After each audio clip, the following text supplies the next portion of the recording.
Alors, on arrive, au numéro 2 de ma thérapie. Comme je vous ai expliqué dans le premier audio, relation compliquée, heu, rejet, incapacité d'assumer et de reconnaître, la vérité de qui ils sont derrière le personnage social qu'ils jouent et que j'arrive tout de suite, très vite et très tôt à décoder.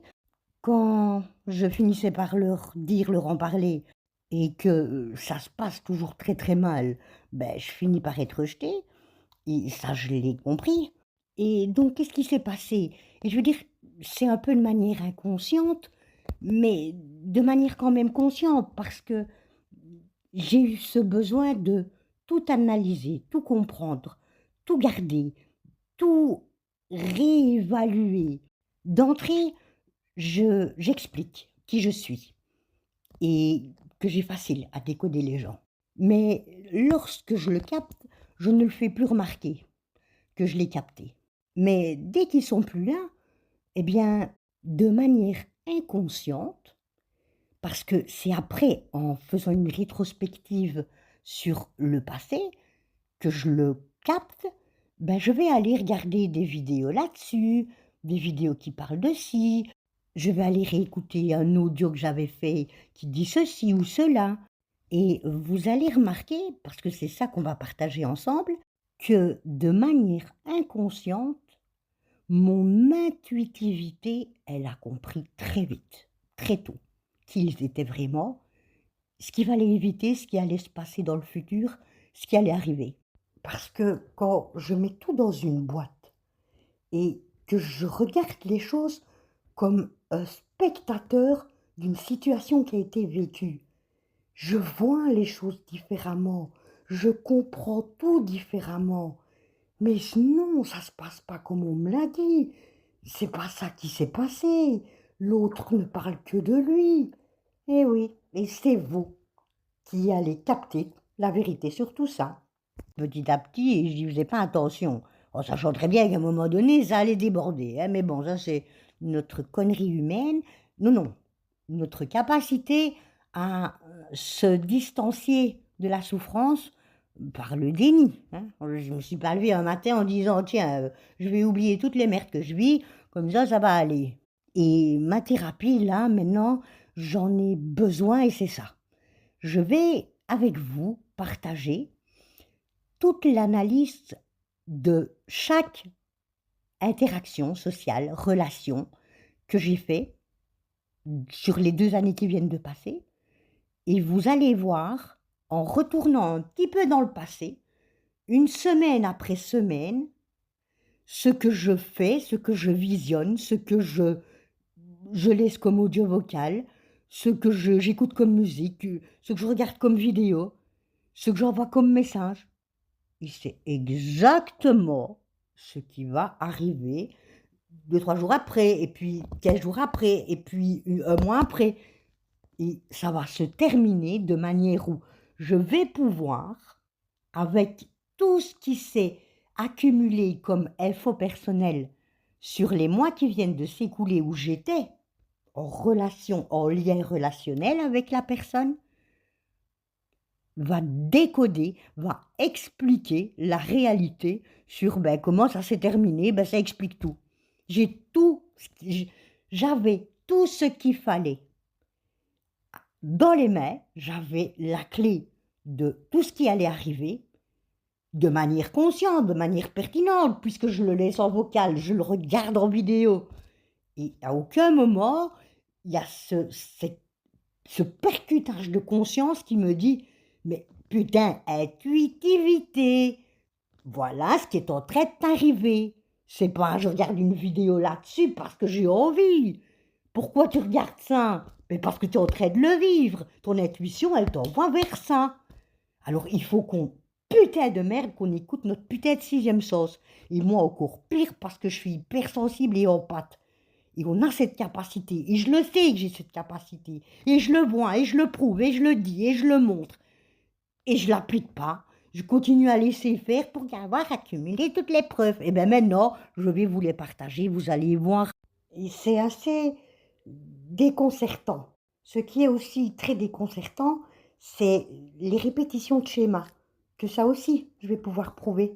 Et aussi que les hypersensibles empathes sont des aimants APN, parce que toutes mes relations sont de type manipulateur et personnalité narcissique avec comportement pervers. Alors c'est vrai que ce serait chouette d'avoir des retours, mais c'est pas vraiment le plus important. J'ai pas besoin de reconnaissance de qui que ce soit sur quoi que ce soit. L'important c'est tout ce qui ne s'exprime pas s'imprime et se répète jusqu'à 4 générations. Ben ça aussi je peux le prouver. Et c'est peut-être que là maintenant, le partageant, même s'il y a personne qui l'écoute, ben tant pis pour moi, mais ça me permettra de libérer et un peu apaiser cette souffrance de ma santé mentale et ma santé physique et pouvoir laisser des traces. Peut-être qu'un jour, ben, mon témoignage pourra aider à comprendre. Et tout ce qui déclenche ce besoin thérapeutique, ben, c'est qu'encore une relation hier s'est terminée sur ce que j'avais déjà compris bien avant, mais que je mettais pas, que je sais, que je comprends, mais que je mets pas en application le lâche l'affaire, Pascal, merde. Mais quand même, parce qu'hier ça s'est quand même terminé. Alors il y a des petits messages, je te le dis pas dans ta gueule que je t'ai capté, mais je vais essayer de te le faire comprendre gentiment. Et on verra ce qui va se passer. Si je me suis plantée, ben il va avoir une telle réponse situation, comportement, parole. Et si j'avais raison, ben, il va se baser la rage narcissique, la manipulation dans la subtilité du langage verbal pour percuter tes émotions et il va se comporter comme un putain de manipulateur se comporte. Et puis après, ben, on en tirera nos conclusions. Et voilà, et il a failli tout péter chez moi. Le dernier, il s'était éclaté la gueule dans le pare-brise. Enfin, il en a pété sa garde-robe, pété un poing sur une table en verre, en faisant tout valdéguer. Vous voyez l'histoire, quoi. Et celui-là, en 2 jours, je l'avais capté très vite et très tôt. Je suis quand même restée 3 mois, hein, bon, ça me termine. Ici, ça fait... Et ce qui est spécial, c'est que maintenant, ben, j'analyse tout, le comportemental de l'être humain. Et, et ça fait quand même la 6e ou 7e rencontre que je fais qui est une perversion narcissique quand même à répétition. Mais comme je veux... Moi, je suis une gentille, moi, je suis une bisounours, moi, je veux toujours croire qu'il y a un bon fond chez les gens. Il a peut-être vécu une mauvaise journée, il s'est peut-être pris la tête avec son pote, ou je sais pas, moi, tu vois. Alors, je tarde avant de dire stop à la relation. Et c'est ça qu'on dit des HP qui sont parfois à accepter l'inacceptable dans une relation. Parce que moi, je crois toujours que ça va aller. Parce que les gens, ben, quand il y a un conflit, ben, on le dépasse, on règle la situation, non? Je sais pas, moi, non, on dit comme ça, normalement. Ben, les personnes saines, elles fonctionnent comme ça. Mais moi, toutes les personnes que je rencontre, c'est l'opposé, quoi. En me faisant croire que c'est moi qui suis trop sensible et leur fais péter les plombs. Mais bon, et c'est pour ça que je garde toutes les informations, parce que moi j'ai besoin. Je sais que c'est pas moi qui suis folle, qui invente ou qui ne voit pas la réalité. Non, je sais bien que c'est moi qui ai raison. Mais on va sûrement dire que je vois des PN partout. Et jusqu'au bout, ils vont vous faire croire que c'est vous. Et vous allez croire aussi que c'est vous. Et on va les croire plus eux que vous. C'est ce que j'ai fait pendant 40 ans. Croire que c'était moi. Donc, et là, ben évidemment, c'est pas en quelques heures que petit, le dernier en 2 heures. 40 ans, 8 ans, 3 ans, 2 jours, 2 heures. Et ici, je le sais, mais je reste dans le truc parce que j'ai envie d'avoir plein d'infos, plein de preuves avant de dire stop. Parce que là, au moins, je suis sûre de moi à 1000% que c'est pas moi qui me trompe. Tandis que si je n'ai que quelques petits trucs, ben, on va pouvoir remettre en d'autres remettre en question ma perception des choses. Et même moi, je vais croire que je vois des PN partout. Et c'est pénible, hein, vous savez. Il a encore foutu de ma gueule, le manipulateur. Et ce qui... Mais vous savez, j'ai un petit sourire, c'est pas du tout pervers narcissique qui est mon sourire. C'est une satisfaction personnelle quand même sur la situation, parce que ce petit sourire quand il a eu ce qu'il voulait, en me mettant la pression, en me stressant, en m'angoissant, en me faisant peur, en me menaçant, en me faisant croire qu'il allait me frapper, tout casser, détruire tout, s'écraser la gueule partout, comme l'autre avant, hein. Eh bien, au moment où il a eu ce qu'il voulait, il y a ce petit sourire qui apparaît sur sa figure. Et il vient vers moi en me disant: ben putain, ça va être difficile, tu vois, la vie va encore t'apprendre que tu dois être plus dur que ça, avoir plus de caractère. Croyant que mon hypersensibilité allait me ravager. Mais vous savez, à aucun moment, mon cœur n'a pompé trop vite. Donc je sais que je me suis pas trompée, que c'est un putain de pervers de merde. Et il a cru que, évidemment, j'allais réagir comme une bonne petite empathe hypersensible, à chialer. Putain, c'est tous des enculés, je ne trouve pas qui vaut la peine, j'en ai marre des gens. Ça, c'était avant. Avant, je les étudie. C'est pour ça que maintenant, j'ai une petite satisfaction, une petite joie intérieure personnelle. Parce que t'as pas eu. Je serais pas comme ça. Je t'ai capté, mais je le dis plus. Parce que je sais bien que maintenant, ça sert plus à rien. Ah oui, parce que il faut aussi que vous sachiez une chose, si vous connaissez un petit peu les PN et les manipulations, qu'est-ce que vous faites, vous, au début? Vous essayez de leur expliquer que non, parce qu'ils vous culpabilisent, ils disent que c'est vous qui. Vous allez essayer de rétablir la vérité. Et quand vous êtes pleine d'empathie, de gentillesse envers les autres, et qu'on vous accusait justement de leur faire du mal exprès, ça vous fait une souffrance. Je veux jamais, moi, te faire du mal. Moi, je suis bonne avec les gens. Mais maintenant, moi, j'ai compris que ça sert plus à rien de discuter avec eux, puisqu'ils savent bien ce qu'ils font. Ils savent très bien tout ça. Ils jouent un putain de rôle de cinéma. Ils vous fake. Ils sont fake en permanence sur tout et n'importe quoi, avec tout le monde, dans toutes les relations. Ils ne savent pas faire autre chose que ça. Ils ne connaissent pas autre chose que ça. Et comme ils n'ont pas d'empathie, les neurones miroirs ne fonctionnent pas. Ils ne peuvent pas savoir comment un être normal fonctionne, puisque eux, ils éprouvent de la satisfaction en faisant la crasse. Ils répètent pour avoir, encore une fois, cette ocytocine qui apporte un bien-être à l'intérieur de leur corps, dans leur putain d'émotions crasses. Et comment ils font ça? En jouant avec les vôtres, avec vos émotions à vous.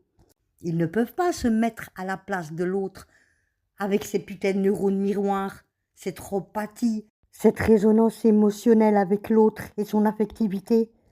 Se mettre à sa place, comprendre dans leur corps ce que l'autre sent. Elle ne fonctionne pas. Pourquoi? Parce que carence affective dans l'enfance a laissé une trace sur leur cortex orbitofrontal et a laissé une atrophie cérébrale. L'amygdale rhinencéphalique ne peut plus réguler les émotions et tout va être interprété comme une agression, une frustration, une sollicitation. Donc, qu'est-ce qu'il faut faire? Réagir de manière archaïque. Combat-fuite. Et en général, c'est plutôt le combat. Ouais, non, il y a la fuite aussi. En disant que c'est de ma faute, mais ils vont foutre le corps. Parce que quand il a obtenu ce qu'il veut, quand il a cette satisfaction, cette ocytocine qui lui a rempli son putain de ventre, il se barre avec un sourire. Donc, il y a satisfaction. Putain, moi, quand je fais du mal à l'autre, je n'ai pas le sourire, je suis pas heureuse. Parce que ici, moi, je lui ai pas fait du mal. Quand vous voyez mon petit sourire de satisfaction personnelle comme j'avais un peu avant, ce n'est pas par crasse de ce que je lui ai fait. Moi, je lui ai rien fait. Je me suis protégée. Juste, j'ai pas cru à ta crasse. T'as cru que t'allais me faire encore plus mal, mais non, parce que je t'ai étudié. C'est juste ça, moi, que je suis contente, vous comprenez? Je n'ai rien fait de mal, moi, hein. Je suis juste satisfaite qu'il a cru qu'il s'est trompé. Et voilà. J'ai un peu dû jouer le jeu, mais c'est de la protection personnelle, merde, quoi. Faut que je le caresse dans le sens du poing, sinon je vais me faire bouffer la gueule, il va me frapper, il va me prendre tout ce que j'ai. Ben, putain, à un moment donné où tu dois aussi faker un peu, hein. Parce que eux, si tu réagis avec eux comme avec une personne saine, normale, tu te fais bouffer la gueule, tu signes ton arrêt de mort, ce que je vous expliquais un petit peu avant, au tout début de mon audio. Donc voilà, l'HP, l'hypersensible, en pâte, a la capacité, quand il a compris, il dépasse et il va pouvoir gérer ces putains d'émotions, ces ascenseurs émotionnels, leur technique d'emprise mentale et de jeu pervers pour vous faire accepter l'inacceptable. Il y a moyen de le maîtriser, de le gérer. Et j'y suis arrivée. Et c'est bon, ça fait du bien. Parce que un manipulateur, eh ben, écoutez, c'est ça. Vous savez, quand vous êtes dans une relation avec un ami, quelqu'un de proche, et vous avez une prise de tête avec lui, ouais, il se passait un truc qui allait pas, ou qu'il était un peu déçu, ou bon, il y a un truc qui s'est passé, vous êtes un peu prise de tête, quoi. Ben, c'est pas que d'un coup, il remet tout en cause sur votre relation. Il vous désaime pas. Il va pas vous culpabiliser à outrance. Lui, il va vous culpabiliser à outrance, le manipulateur, dans son intérêt personnel. Ça ne veut pas forcément dire que vous avez mal agi. C'est pas parce qu'il n'est pas content sur vous qu'il a raison de le faire. Essayez d'être rationnel. Est-ce que ce qui se passe, ce qui s'est passé, est rationnel? Est-ce que c'est logique que les choses se soient passées comme ça? Première chose. Deuxième chose, est-ce que ce que me demande l'autre est en accord avec mes principes, mes valeurs, la manière dont moi je vois les choses? Dans les deux cas de figure, ce qui se passe n'est pas rationnel. La proposition, la demande de l'autre n'est pas normale, elle ne me convient pas. Elle n'est pas normale eu égard à l'affectivité que nous nous portons. Que ce soit enfants, parents, amis, amour, amants, collègues, sœurs, frères, peu importe. Ben, c'est pas logique, c'est pas ma vision à moi des choses. Bizarrement, quand j'essaye d'en parler, l'autre se braque. Et ça, c'est un signe supplémentaire. Car cette liberté, il vous empêchera de la prendre. Il veut vous conserver comme objet. Et qu'est-ce qui va vous empêcher de décrocher? Votre empathie, l'affectivité, la culpabilité. Et c'est de ça qu'il faut se méfier. En fait, il existe par votre présence. Donc, de tout ça, il faut se méfier. Et que le capitaine du bateau, c'est pas lui, c'est vous. Les décisions que vous prenez ne doivent pas se passer dans le sens de ce qui ne vous semble pas bon pour vous. Et ces décisions, elles vous appartiennent. Alors que lui, il aura plutôt tendance à dire que c'est lui qui va décider pour vous. Et que si vous n'allez pas dans son sens, ben, qu'il va se séparer, que vous êtes la pire des pires, la dernière des dernières, et ainsi de suite. Mais ça veut tout dire. Quand on tient une relation, on ne se charge pas de cette manière-là. Quand on tient une relation, on va cibler les éléments porteurs, positifs de la relation, pas les éléments négatifs. Si la personne pointe en permanence tous les éléments négatifs sur la relation, même si potentiellement on en a tous, c'est sur les éléments positifs qu'on fonctionne, sur les bonnes choses, pas sur les mauvaises choses. Tout ça sont des signes. Alors plutôt que de se positionner, faut surtout bien arriver à comprendre ce qui se passe. Et en fonction de ça, ben, capter ce qui se passe et comprendre qu'il ne faut jamais aller dans le sens du manipulateur. On signe son arrêt de mort. Ne cédez jamais à ça. Ou alors dans la part, dans la petite marche, où vous vous dites, bon, là je peux laisser un peu du lest, mais dès que ça va pas, et que cela est inconcevable pour vous, vous bloquez tout, vous dites stop. Et ne vous laissez pas impressionner, parce qu'ils jouent tout ça. C'est du cinéma, c'est des acteurs meilleurs qu'à Hollywood. et ils jouent tous le même rôle dans telle situation. Ils ont tous le même comportement, les mêmes mots dans leur conversation. Il va jouer la victime, il pleure, il se plaint, il casse tout. C'est du bluff. Il joue son rôle et vous verrez que ça ne change rien. En fait, il crée un état de panique et il va jouer avec cet état de panique. On en connaît tous, on en a tous connu. C'est bien, ça nous fait de l'expérience, ça nous apprend la vie. Ne cédez pas à ça. On doit faire attention à ça. On doit faire attention à nous. Vous devez vous protéger. Et lui ne va pas vous protéger du tout. Il aura plutôt tendance à vous détruire. Parce que si il est tout pour vous, vous n'êtes rien pour lui.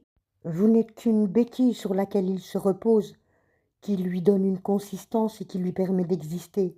À partir du moment où il se rendra compte que vous ne pouvez plus rien lui apporter, vous ne voulez plus rien lui donner, qu'il n'a plus rien à récupérer de vous, il va vous dégager en 2 temps 3 mouvements. Et il viendra vous raconter, à vous et à tout le monde, que c'est de votre faute. Vous ne comprenez pas, ça vous échappe. Bonne nouvelle, ça veut dire que vous ne fonctionnez pas comme ça. Lui, il fonctionne de cette façon-là. Plus on va se rapprocher de leur manière de fonctionner, plus ça va nous permettre de comprendre comment nous comporter par rapport à eux, à lui ou à elle. Ce qui drive les choses, ce n'est pas l'autre, c'est vous. C'est votre bon sens, votre sens de la rationalité. Et quoi qu'il se passe, encore et toujours, faites attention à ça. Faites attention à vous et prenez soin de vous.